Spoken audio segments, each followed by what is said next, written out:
Mafanikio katika ujasiriamali yanategemeana na wewe mwenyewe unajiweka katika hali gani, kwa sababu hakuna jambo ambalo halina utatuzi kwenye maisha yako isipokuwa ni njia gani ambayo unaitumia katika kulitatua hilo jambo. Kuna baadhi yetu tukipata changamoto tunaacha kufanya kile kitu ambacho kilikuwa ni ndoto zetu, lakini kuna wengine pia wakipitia magumu basi kinawaimarisha kile kitu, na baada ya kuvuka pale wanakuwa ni watu wengine majasiri na watu ambao wameiva. Kwa hiyo karibu sana kwenye ujasiriamali. Naitwa Mwalimu Almasi, lakini pia nimekuandalia kitabu kinaitwa Ujasiriamali ni Ajira, lakini kuna kitabu kinaitwa Miliki Kiwanda Chako. Hivi vitabu vile vyote kwa pamoja nimekuandalia kwa ajili ya kukujengea wewe uwezo, msikilizaji ambao unapenda kunisikiliza na kunifuatilia katika YouTube channel ya Loudness Enterprises, ili kukujengea uwezo wa kuweza kuzalisha bidhaa zako mwenyewe na kuzipeleka sokoni. Sasa leo tunazungumza kwa habari ya sabuni ya maji. Nikawa nazungumza sana katika video iliyopita, sabuni ya maji ni miongoni mwa sabuni ambayo ina faida kuliko hata sabuni zingine. Kwa sababu hii sabuni unaweza kutengeneza nusu ya fedha ukaingiza kwenye mtaji, alafu baada ya kufanya mauzo ukija kuangalia total amount ambayo unayo unakuta kwamba imeongezeka mara mbili. Mfano, nimetumia 50,000 kwenye mtaji, baada ya kuuza, kuzalisha, kukamilisha kila kitu, ufungasha kupeleka sokoni, unakuta na 50,000 nyingine ya pembeni ambayo imezaliwa na 50 ya kwanza.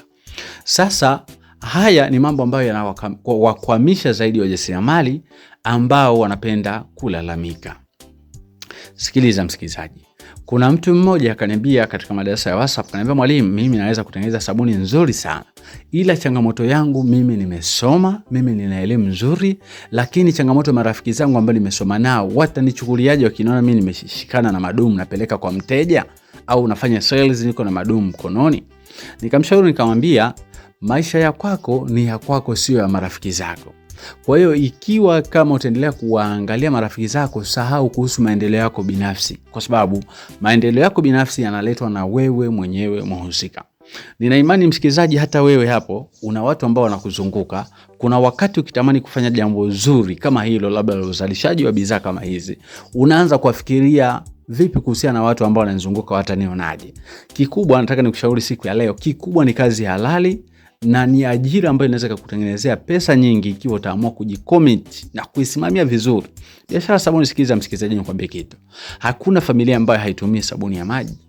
Kikubwa baada ya kuitengeneza, fungasha vizuri, tengeneza katika ubora mzuri, sabuni yako iwe na manukato, sabuni yako ina uzito mzuri, iwe na matokeo mazuri. Baada ya hapo, fungasha katika ubora mzuri, tafuta vifungashio ambavyo ni seli. Baada ya kupata vifungashio ambavyo ni seli, weka sticker nzuri, pangilia lebo yako vizuri. Kama hujui, mimi mwalimu wako niko hapa, unaweza kanitext WhatsApp nikakutumia mwongozo wa darasa, mwongozo wa kitabu, na nitakusaidia na kukusimamia katika yote mpaka bidhaa yako itakapokuwa complete, na hata elimu ya masoko. Umeona network marketing, unaweza tukajifunza, ukatoka na bidhaa yako sehemu, ukapeleka sehemu, ukauza, ukapata hela, ukawa noti wale wateja wako, ukawa na attendance nzuri kwa ajili ya kuwaorozesha majina ya wateja wako, location za wateja wako na namba za simu. Kwa hiyo jambo la kwanza ambalo linaweza kukuzuia kutokufanikiwa ni pale utakapoanza kuangalia fulani atanionaje nikifanya jambo fulani. Jitahidi sana kwenye issue ya mafanikio kujitazama wewe kama wewe. Hizi biashara zinafanywa na watu wengi, hata mataifa mengine pia wanafanya, lakini wanafanya katika ukubwa, hawaangalii watu. Kwa hiyo na wewe acha kuangalia watu, chukulia ile biashara yako, ipende, ifanye kwa moyo mkubwa, ifanye katika ubora ambao unastahili. Unapokuwa unazungumza na mteja, usizungumze na mteja kama ile biashara unaifanya tu baada ya kufeli shule. Usiongee na mteja kama ile biashara unaifanya kama kitu cha ziada kwenye maisha yako, hapana. Ile biashara ifanye kama kitu mama ambacho kinakujenga wewe katika hicho kukifanya. Kwa hiyo zingatia sana hayo msikilizaji, utakuja kunishukuru siku moja, kwa sababu wateja ni wengi, lakini wateja wanahitaji kupata taarifa sahihi.